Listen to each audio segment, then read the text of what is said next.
Look at the design of a modern consumer product, a chair, a phone chassis, or a car interior. Judging whether these designs worked usually involves a conversation.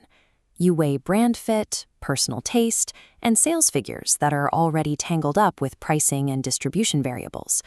Most categories lack a clean way to be wrong. The design is not falsifiable in any strict sense, allowing arguments to run for years without reaching a resolution. When there is no threshold for failure, the design process often loops indefinitely, relying on opinion rather than evidence. To find a different philosophy, you have to look toward Munich.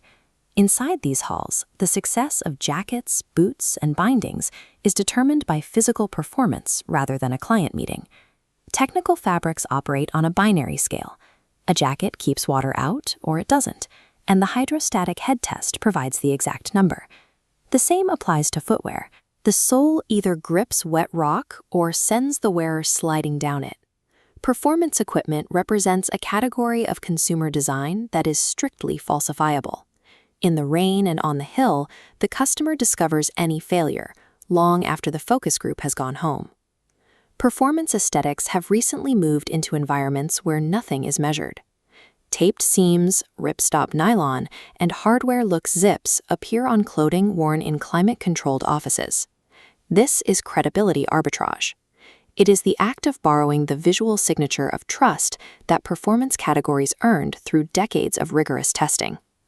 These products adopt the look of a thing that could fail a test, while being applied to a context where they will never have to take one. This spends the visual signal of trust faster than it is earned. Eventually, the signal stops reading entirely.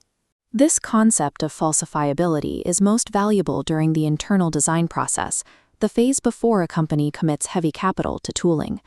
Imagine a team running identical workshops and reviews, but relying purely on preference and opinion gathering to make their calls. A second team manufactures falsifiability early. They set a strict threshold to prove the idea wrong before any commitment is made.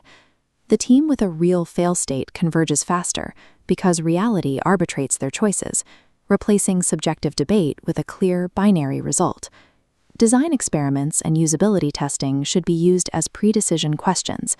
Too often, they are relegated to post-decision validation. The honest test for any concept review requires participants to name the exact observation that would make them abandon the idea immediately. If no one in the room can articulate that fail state, you do not have a concept. You have a preference. Confusing a preference for a testable concept is an expensive mistake that only becomes visible later in the production cycle. Institutions like the Design Museum collect the outcomes of design history, but it is the test of reality that determines which survive to be collected. The window to change an idea closes rapidly as the timeline moves toward production. At Depix, we know design decisions are cheap as a sketch, but brutal once tooled. You must see every angle before you build.